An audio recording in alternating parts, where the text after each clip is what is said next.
புதுச்சேரி எலெக்ஷன்ல நம்ம டிவிக்கே போட்டி போடுறோம். நீங்க தனியா வந்து என்ன செய்ய போறீங்கன்னு உங்க மனசுல ஒரு கேள்வி ஒண்ணு எழலாம்.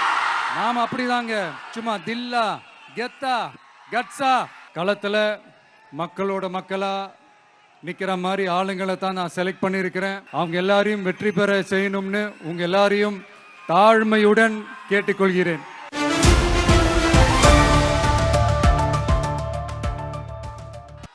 நான் ஸ்ட்ரைட்டா விஷயத்துக்கே வந்துடுறேன். புதுச்சேரி எலெக்ஷன்ல நம்ம டிவிக்கே போட்டி போடுறோம். நம்மளோட சேர்ந்து 2 தொகுதியில நம்ம கூட்டணி கட்சியான நேயம் மக்கள் கழகம்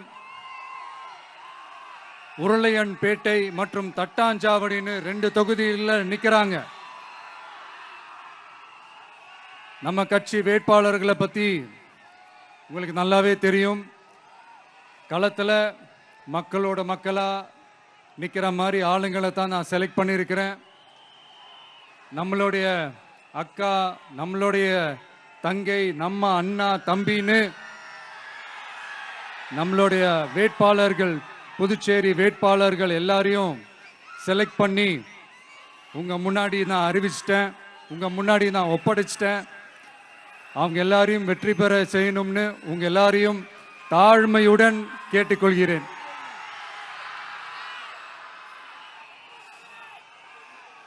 நம்ம வேட்பாளர் எல்லாருக்கும் நம்ம விசில் சின்னத்துல, உங்க விசில் சின்னத்துல தயவு செஞ்சு ஓட்டு போடுங்க. நம்ம கூட்டணி கட்சி வேட்பாளர்களுக்கு அவங்களோட சின்னத்திலையும் ஓட்டு போடுங்க. நம்ம டிவிக்கே புதுச்சேரி எலெக்ஷன்ல முதலா போட்டி போடுது. இங்க 2 கூட்டணி இருக்கு. நீங்க தனியா வந்து என்ன செய்ய போறீங்கன்னு உங்க மனசுல ஒரு கேள்வி ஒண்ணு எழலாம். அதுக்கு நான் பதில் சொல்ல வேண்டியது நம்மளுடைய கடமை இல்லையா? ஆனா அதை சொல்றதுக்கு முன்னாடி இங்க ஏற்கனவே இருக்கிற கூட்டணியை பத்தி கொஞ்சம் நீங்க தெரிஞ்சுக்கணும் இல்லையா? இந்த காங்கிரஸ் திமுக கூட்டணி இருக்கே, அதுல காங்கிரஸ் மட்டுமே 5-6 முறைக்கு மேல இங்க ஆட்சியில இருந்தாங்க. அந்த கூட்டணியில இருந்த ஒரு தலைவர் மக்களை மட்டும் ஏமாத்தல, அவங்களோட தலைவரையே வெட்ட வெளிச்சமா எப்படி ஏமாத்தினார்னு உலகமே பார்த்து கை கட்டி சிரிச்சது. அதுக்கப்புறம் அந்த கட்சி இங்க எந்த நிலைமையில இருக்குன்னு உங்க எல்லாருக்குமே தெரியும். திமுகவும் 2-3 முறைக்கு மேல ஆட்சியில இருந்தாங்க. இப்போ 2ம் கூட்டணி, பேருக்கு தான் கூட்டணி. ஆனா திமுகவும் காங்கிரசும் கூட்டணின்னு சொல்லிக்கிட்டே சில தொகுதிகளில் ஒருத்தர் எதிர்த்து நிக்கிறாங்க. தமிழ்நாட்டிலையும் திமுக காங்கிரஸ் குழப்ப அணியா தான் இருக்குது. புதுச்சேரியிலையும் அதே மாதிரி குழம்பி போன அணியா தான் இருக்குது. அப்புறம் இன்னொரு கூட்டணி இருக்கே, அதான் என்ஆர் காங்கிரசும் பாஜகவும் சேர்ந்த கூட்டணி. அது சேர்ந்த கூட்டணி எல்லாம் இல்ல, சேர்ந்து இருக்க முடியாம சோர்ந்து போன கூட்டணி. கூட்டணி இருக்குன்னு ஒரு பக்கம், கூட்டணி இல்லைன்னு இன்னொரு பக்கம் தினம் ஒரு நியூஸ் வந்துச்சு. இதுல நம்மளை வச்சு அவங்களா ஒரு அரசியல் நடத்தினாங்க, பார்த்திருப்பீங்க. இங்க இன்னொரு அரசியல் வியாபாரமும் நடக்குது. தமிழ்நாட்டில் எப்படி 2 பேர் சீக்ரெட் அலையன்ஸ் வச்சிருக்காங்களோ அதே ஃபார்முலா தான் புதுச்சேரியிலையும். நம்மளை பத்தி தப்பா கதை சொன்னாங்கல்ல, இப்ப என்னாச்சு? இப்ப நாம தனியா நிக்கிறப்பவே நாம யார் கூடவும் நேரடியாகவும் மறைமுகமாகவும் ஒட்டி உறவாடவே இல்லைன்னு தெரிஞ்சிருச்சு.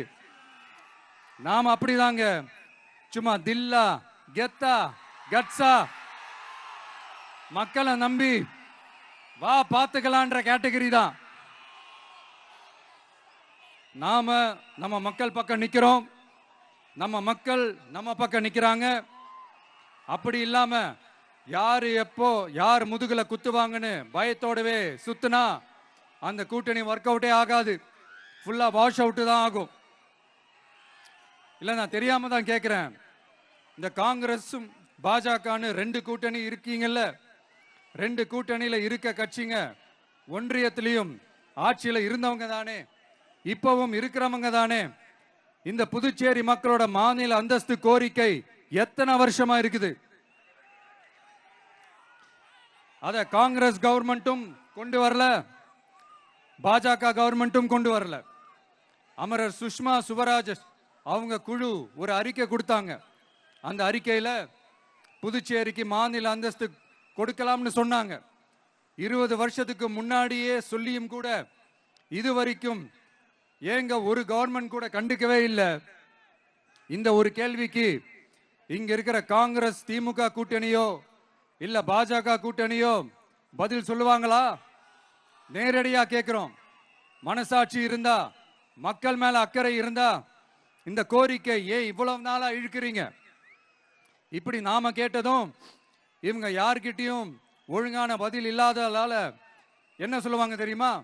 இந்த விஜய்க்கு அரசியல் அனுபவம் இல்லைன்னு சொல்லுவாங்க. அப்படிதான் நான் போன முறை பாண்டிச்சேரி வரும்போது அந்த ரேஷன் கடை பிரச்சனையை பத்தி நான் ஒன்னு சொல்லியிருந்தேன். அப்படியே ஒரு வாதத்துக்கு நான் தெரியாம சொன்னேன்னு கூட வச்சுக்கோங்க. ஆனா விகடன் வெப்சைட்ல ஒரு நியூஸ் போட்டாங்களே, அதுல என்ன சொன்னாங்க? சுமார் 15 வருஷத்துக்கு முன்னாடியே ரேஷன் கடைகள்ல கோதுமை, மைதா, சர்க்கரை, எண்ணெய் உள்ளிட்ட அத்தியாவசிய பொருட்களோட விநியோகம் நிறுத்தியாச்சு. சிகப்பு அட்டைக்கு 20 கிலோ, மஞ்சள் நிற அட்டைக்கு 10 கிலோன்னு அரிசி மட்டும் இலவசமா வழங்கப்பட்டு வந்துச்சு.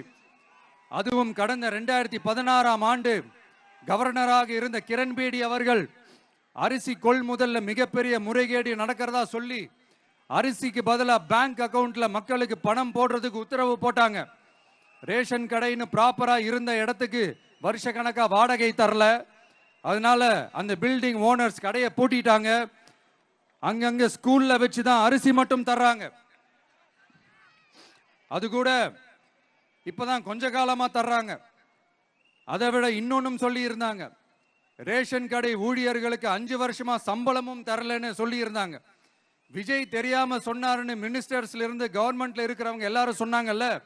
இப்போ விகடன் சொன்னதுக்கு என்ன அர்த்தம்னு அந்த மாண்புமிகு மனிதர்கள் கொஞ்சம் பதில் சொல்ல முடியுமா?